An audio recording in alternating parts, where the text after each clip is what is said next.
नमस्कार, मैं हूं दीपक चौरसिया। देश में लॉकडाउन चल रहा है और इस बीच हम आपको देश की राजनीति की, कला की, संगीत की, साहित्य की और साथ ही साथ नेताओं, मंत्रियों, मुख्यमंत्रियों सबसे मिलवा रहे हैं। इसी कड़ी में हम आज बात करेंगे सपना चौधरी से। प्रसिद्ध डांसर सपना चौधरी, जिनको देश के कोने कोने में जाना जाता है, देश के कोने कोने और बाहर वो विदेश डांस शोज करती हैं। और सपना एक ऐसी सक्सेस स्टोरी है जिसके बारे में आप जानना, समझना चाहते हैं। आप उनको देखते हैं, लोग, करोड़ों लोग उनको पसंद करते हैं और आज मौका है सपना की कहानी, सपना की जुबानी सुनने का। तो सपना, आपका न्यूज़ नेशन पर बहुत बहुत स्वागत है।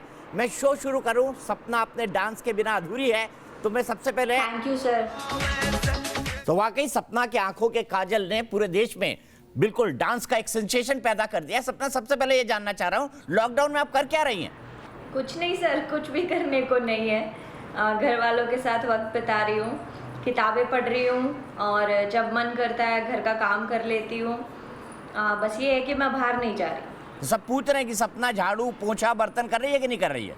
सब प्रॉपर, टेंशन मत लो। सपना, मैं सबसे पहले आपसे जानना चाहूंगा कि इस डांसर, शायद आप देश की पहली ऐसी लड़की हैं, महिला हैं, जिसने डांस को अपना करियर चुना और उसको एक सुपरस्टार की हैसियत तक पहुंचाया। तो ये थॉट कैसे आया कि मैं डांसर बन जाऊं? थॉट नहीं आया था सर, कभी नहीं आया था। जब शुरू में स्टार्टिंग की थी तो सोचा भी नहीं था कि इतना मुकाम हासिल कर लूँगी कि आपसे बात करने का मुझे मौका मिलेगा। बाकी इस मुकाम के लिए मैं सभी का तहे दिल से शुक्रिया अदा करना चाहूँगी। लेकिन सच्चाई से तो इनकम सोर्स के लिए किया था, कभी ये नहीं सोचेगा कि इतना सराहा जाएगा मुझे। एक बात और जानना चाहता हूँ, वीडियो बनाना उस जमाने में बड़ा अनकन्वेंशनल था। आपको कैसे थॉट आया? क्या पंजाबी पॉप स्टार को देखकर आया कि मैं हरियाणवी में शुरू करूँ, और आपने एक लैंग्वेज पकड़ी और वही लैंग्वेज आपको सफलता की सीढ़ी चढ़ाते चली गई? जब मैंने शुरू में शुरू किया सर, तो मेरा एम था सिंगर बनने का। ऐसा कुछ जहन में नहीं था कि एक डांसर बन जाऊंगी, डांस परफॉर्मेंसेस करूंगी इतनी सारी। लेकिन उस वक्त एक गाना बहुत हिट चल रहा था मेरा, डोल कुएं में लटके से, तो मैंने उस पे परफॉर्मेंस किया था सबसे पहला और पब्लिक ने बहुत तालियां बजाई, मुझे बहुत पैसे मिले उस गाने से और इतना मज़ा आया कि मैं सिंगिंग को छोड़ के फिर मैं इसी लाइन में चली गई। तो ये डोल पिया के आप जो बोल रही हैं, आप सिंगर बन रही थी, मुझे पता है सपना बहुत अच्छा गाती है, तो डोल पिया के सुना दीजिए शुरुआत में। मेरा डोल कुएं में लटके से मेरी पोरी पोरी मटके से मेरा रुड़ नुड़ जावे हो शरीर परेसी न हो लेना मेरा रुड़ नुड़ जावे हो शरीर परेसी न हो लेना। बहुत खूबसूरत सपना। सपना, मैं सबसे पहले जानना चाहूँगा, मेरा सबसे फेवरेट आपका गाना है तेरे अखियों का एक काजल। तो इस गाने की क्या स्टोरी है? कैसे ये गाना आया, कैसे ये गाना बना और लिरिक्स किसने लिखे थे इसके? इसको सर, जहाँ तक मेरा ख्याल है, मुझे ये नहीं पता आज तक लिखा किसने है। हाँ, मुझे ये पता है कि वीर धैया जी ने इसको गाया है। ये आज से 8 साल पहले का रिलीज्ड गाना है। मैंने इसको परफॉर्मेंस किया था आज से 4 साल पहले और बिग बॉस से ये बहुत ज़्यादा हिट हुआ, ये गाना बहुत ज़्यादा हिट हुआ। पर जब ये 8 साल पहले इतना चला नहीं था गाना, ये नहीं पता क्यों नहीं चला था, क्योंकि गाना बहुत अच्छा था। लेकिन जब ये गाना चल गया तो फिर इस पर बड़ी कंट्रोवर्सी हुई।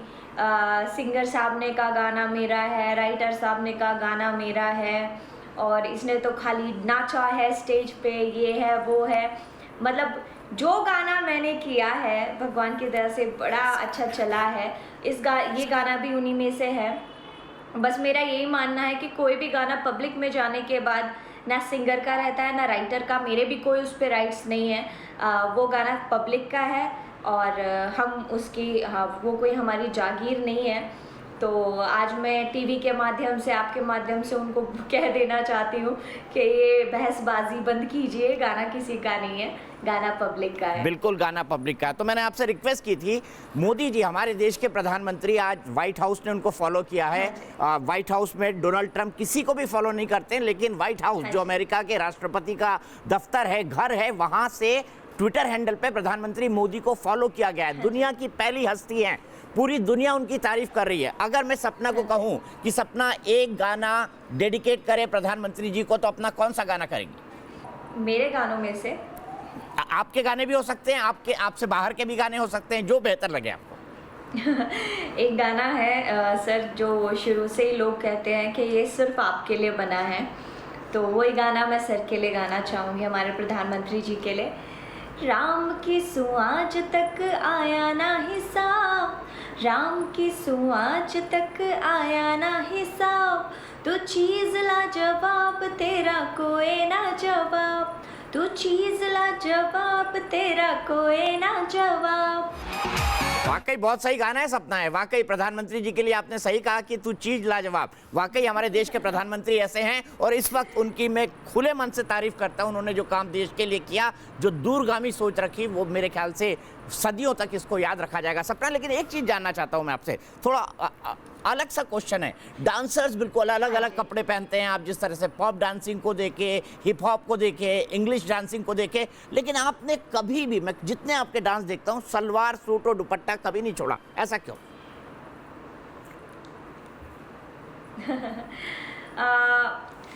मेरी मम्मी एक बात हमेशा कहा करती है कि एक लड़की हमेशा सलवार सूट में जितनी खूबसूरत लग सकती है, वो किसी कपड़े में नहीं लगती, क्योंकि सलवार सूट बना ही एक सुंदर लड़की के लिए है, और इसको किसी भी तरीके की लड़की पहने वो सुंदर लगेगी ही लगेगी। और सपना तो ऊपर से, मैंने शायद सूट सलवार, क्योंकि लोग ये सवाल कई बारी मेरे दिमाग में भी आता है कि डांसर्स मतलब कपड़े उनके अलग ही होते हैं, अलग ही इमेजिनेशन होता है। चाहे आप शुरू में हेलन जी का डांस देख लीजिए, किसी और का डांस देख लीजिए, जितने भी महान डांसर हमारे बॉलीवुड में रहे हैं, नूरा फतेही को देख लीजिए, आजकल जिनका डांस सबसे ज़्यादा बॉलीवुड के अंदर फेमस है। लेकिन अच्छा सपना, ये डांस स्टेप्स जो आप करती हैं, ये बिल्कुल ओरिजिनल होते हैं, आपके पास कोई कोरियोग्राफर नहीं है, सिर्फ आप लिरिक्स राइटर्स की मदद लेती हैं। मुझे ये पता पड़ा है कि आप म्यूज़िक भी कंपोज कर लेती हैं। कैसे इतनी सारी चीज़ें कर लेती हैं, वो भी बिना ट्रेनिंग के, बिना किसी ऑफिशियल डांस कोर्स के करे हुए? सर अपने आप हो जाता है। जब एक एज एन आर्टिस्ट जिम्मेदारी बढ़ जाती है, उन लोगों के लिए जो प्यार करते हैं, जो हमारे लिए लड़ते हैं और हमारे लिए गालियाँ सुनते हैं, दिन रात हमें देखते हैं, तो मैं कहीं भी कोई सी भी सीट पर बैठ जाए, हम वही बन सकते हैं। हम एक लेखक बन जाते हैं, हम रिकॉर्डिंग सीट पर बैठ के सिंगर बन जाते हैं, एक कंपोज़र बन जाते हैं, जो मन करता है हम बन जाते हैं, क्योंकि हमारी जिम्मेदारी है कि उनको निराश हम बिल्कुल नहीं कर सकते। अलग अंदाज है सपना आपका। वाकई मुझे लग रहा है कि कहीं ऐसा ना हो कि मैं आते जाते अब सपना चौधरी के वीडियो को सर्च करूं और उनको देखना शुरू कर दूं, आगे चलता हूं। लेकिन मैं ज़्यादा पॉलिटिशियंस के इंटरव्यूज़ और बाकी वो करता हूं। तो सपना, आप अगले गाने की तरफ आएँ, लेकिन उससे पहले मैं आपसे जानना चाहता हूँ कि आपने सब तरह की बात कर दी, गाँव की एक लड़की को डिस्क्राइब भी कर दिया जो बहुत परी की तरह लगती है, साधारण सी है। मैं आपके फैंस आपके जानना चाहते हैं कि सपना चौधरी अब शादी कब करेगी? बहुत जल्दी। तो ये तो खुशखबरी है। जो सभी पूछते हैं तो मैं अभी यही कहने लग गई हूँ, बहुत जल्दी। नहीं सर, अभी बहुत वक्त है। बहुत वक्त है। तो सपना चौधरी को किस तरह के लोग पसंद है? अगर मैं कहूँ कि सपना चौधरी का राजकुमार, जो लड़कियां बोलती हैं कि घोड़े में आएगा, सफ़ेद कलर का घोड़ा होगा, तो सपना चौधरी अपने राजकुमार के बारे में क्या सोचती हैं? कि मेरे जैसा होगा, साफ दिल होगा, और जिस तरीके का मैं सोचती हूँ, मेरे काम की इज़्ज़त करेगा, मेरी इज़्ज़त करेगा, क्योंकि यहाँ गिव एंड टेक हर रिलेशनशिप में चलता है, और सबसे ज़रूरी होता है एक पति पत्नी का रिश्ता जो लॉन्ग टर्म तक चलता है, साथ होता है बुढ़ापे तक का। तो उस बुढ़ापे तक के साथ को निभाने के लिए एक दूसरे को समझना बहुत ज़रूरी होता है, और ऐसा राजकुमार बहुत मिल भी जाएगा, मुझे अभी लगता है मिल जाएगा। तो चेतक पे ही आएगा सपना। मेरी तरफ से आपको बहुत बहुत कॉम्प्लीमेंट और शुभकामनाएं, बेस्ट ऑफ लक। लेकिन अगला गाना मैं आपका दिखाऊं, Thank you, sir. लाड पिया का मैं आपको दिखाऊं, तो आपने क्या सोच रखा है कि सपना की जो वेडिंग होगी वो गांव में होगी, डेस्टिनेशन वेडिंग होगी, मुंबई में होगी, कुछ प्लान किया है सपना ने? नहीं सर, बिल्कुल देसी स्टाइल में रहेंगे, जैसे जिस ज़मीन से जुड़े हुए हैं उस ज़मीन को नहीं छोड़ेंगे। और सभी लोगों को ये जानकर भी खुशी होगी कि लड़का भी बिल्कुल देसी है। तो मतलब सपना अपनी रिलेशनशिप को ऑफिशियल कर रही है आज न्यूज नेशन पे दीपक चौरसिया के सामने। तो लड़के का नाम भी बता दीजिए फिर। हाँ। अगर आपको संकोच ना हो तो लड़के का नाम भी बता दीजिए। नहीं वो नहीं बता सकते। चलिए अच्छा है, हम आपकी निष्ठा का सम्मान नहीं, करते वो हैं। नहीं बता। तो सपना, बड़े खूबसूरत आपके गाने हैं और कुछ लिरिक्स भी बड़े इंटरेस्टिंग है। अब मुझे समझ नहीं आया कि ये छोरी दाऊद की क्यों है? शुक्र। जिसके चर्चे ये सर पाकिस्तान में बनना भी पड़ता है, जो भी है, हम पाकिस्तान में भी है, पब्लिक में अफगानिस्तान जाते में भी हैं। है।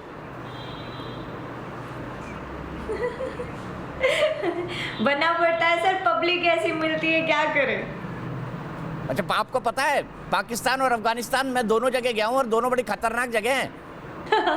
नहीं, हम उनसे खतरनाक है। हाँ, उनसे खतरनाक है।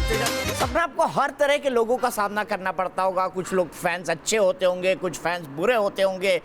आपका सबसे अभी तक का सबसे अच्छा एक्सपीरियंस किसी फैंस के साथ क्या है? बुरा नहीं पूछूंगा मैं आपसे। अच्छा सर, बहुत सबके साथ है, मैं जी। एक का नाम नहीं ले सकती जी। हाँ, एक बात ज़रूर कहूँगी, जब बड़ा सुकून मिलता है, अच्छा लगता है जब कोई भी मुझे इंस्टा पे, फेसबुक पे या कहीं भी सोशल साइट पे कुछ भी बुरा बोल देता है तो सब मिलके उसके पीछे लग जाते हैं, उसकी गोभी खोद के रख देते हैं और जितनी उसने कभी सोची नहीं होगी उससे कहीं बढ़ा चढ़ा कर उसे गालियाँ देते हैं। लेकिन मैं बोलती हूँ कि मत बोलो, कोई फ़र्क नहीं पड़ता मुझे, पर बहुत अच्छा लगता है कि इतना प्यार करते हैं। अच्छा सपना, आप डांसर हैं, बॉलीवुड की फैन रही होंगी। कौन सा ऐसा डांसर है जिसने बचपन से सपना को अट्रैक्ट किया? चाहे बॉलीवुड का हो, चाहे कोई कन्वेंशनल नॉन कन्वेंशनल डांसर हो, कोई इंटरनेशनल हो, किसने आपको एज ए डांसर आज तक सबसे ज़्यादा इम्प्रेस किया है? सर, माइकल जैक्सन बहुत पसंद थे मुझे किसी टाइम पे। और मैं डांसर नहीं बोलूँगी बॉलीवुड में, लेकिन मुझे माधुरी बहुत पसंद थी क्योंकि मुझे उनके एक्सप्रेशंस इतने प्यारे लगते थे, इतने सिंपल लगते थे, बहुत अच्छा लगता था उनको देखकर। तो उनके डांस मैंने बहुत देखे। आपका सबसे फेवरेट डांस कौन सा है माधुरी दीक्षित का? बताइए एक गाना और गुनगुना दीजिए उसको।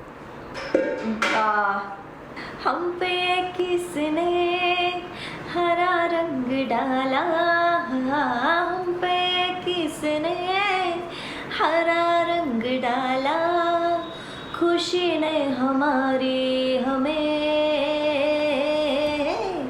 मार डाला। बहुत खूब।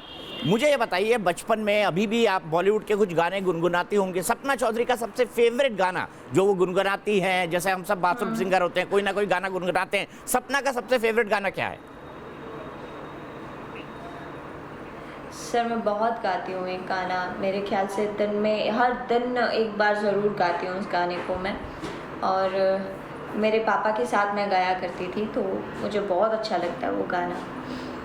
हंसते हंसते कट जाए रस्ते, जिंदगी यूं ही चलती रहे, खुशी मिले आगम बदलेंगे ना हम, दुनिया चाहे बदलती रहे। सपना वन मैन आर्मी है। सपना इतने सारे काम एक साथ कैसे कर लेती है? कर लेती हूँ सर, हो जाते हैं अपने आप, करते करते ही हो जाते हैं। अच्छा सपना, ये बताइए मुझे कि ये मेरे लिए ऑनर की बात है कि आप मेरी तारीफ कर रहे हैं। नहीं, मैं उस अच्छे काम की तारीफ कर रहा हूँ, अच्छे काम की तारीफ कर रहा हूँ और मेरा ये मानना है कि अच्छे काम की प्रशंसा होनी ही चाहिए। सपना, एक बात आपसे और समझना चाहूँगा, आने वाले समय में टेक्नोलॉजी बदलेगी, चीज़ें बदलेंगी, इंटरटेनमेंट बदलेगा। अभी तो आपने कई सारे स्टेज शो किए हैं, मुझे ये बताइए कि स्टेज शो आपने अभी तक कितने किए हैं और आगे के लिए क्या प्लान कर रखा है? याद है आपको कितने स्टेज शो गिनती किए? नहीं की सर स्टेज शोज़ की कभी, और आगे कभी मेरा ही नहीं सर, कम से कम 5-6 हज़ार आराम से किए होंगे मैंने। लेकिन ये ज़रूर है कि कभी मैं नहीं बदल सकती। मैं स्टेज शो करती थी, स्टेज शो करती हूँ, स्टेज शो ही करूँगी, मैं नहीं बदलूँगी। मेरा प्रोफेशन यही है, यही था, यही रहेगा। मैं कितनी भी बड़ी स्टार बन जाऊँ, स्टेज पे डांस करना नहीं छोड़ सकती। मुझे लग रहा है कि शायद लॉकडाउन बढ़ जाए, सपना कैसे बिताएंगी अपना टाइम? हाँ सर, मेरा बीत जाएगा। मैं खुश हूँ, मेरे लिए तो छुट्टियाँ बन रही है। अभी बहुत लंबे लंबे दिन हो गए हैं, लेकिन मज़ा बहुत आ रहा है। मज़ा आ रहा है फैमिली के साथ रहने में, लेकिन कुछ लोग कह रहे हैं कि क्या करूं, कैसे करूं, क्यों ना करूं, क्या सलाह देंगे उनको आप? मैं तो सर सलाह अगर मेरी माने तो यही दूंगी कि आप इसको लॉकडाउन की तरह लो ही मत। आप लॉकडाउन समझोगे तो आपको लगेगा कि आप कैदी हो। आप इसको मनोरंजन की तरह लो, क्या पता वक्त चला जाए और बाद में आप इसको मिस करो, सोचो कि अरे बाबा उस टाइम खाली थे और ये भूल गए, ये करा नहीं। खाली हो, अपने आप को वक्त दो। कुछ लोगों को डांस सीखना था वो डांस सीख सकते हैं, कुछ को गाना सीखना था वो गाना सीख सकते हैं। बहुत कुछ है करने को तो क्या नहीं है, इंसान खाली बैठ ही नहीं सकता। चलिए सपना, आपने हमसे इतनी सारे बात की, आपके इतने सारे हमने गाने देखे, आपने सबकी कहानी सुनाई और ये बता दिया कि मैं जल्दी शगुन लेके आने वाला हूँ आपकी शादी में। आपको बहुत बहुत बधाई न्यूज़ नेशन की तरफ से, हमारे पूरे परिवार की तरफ से।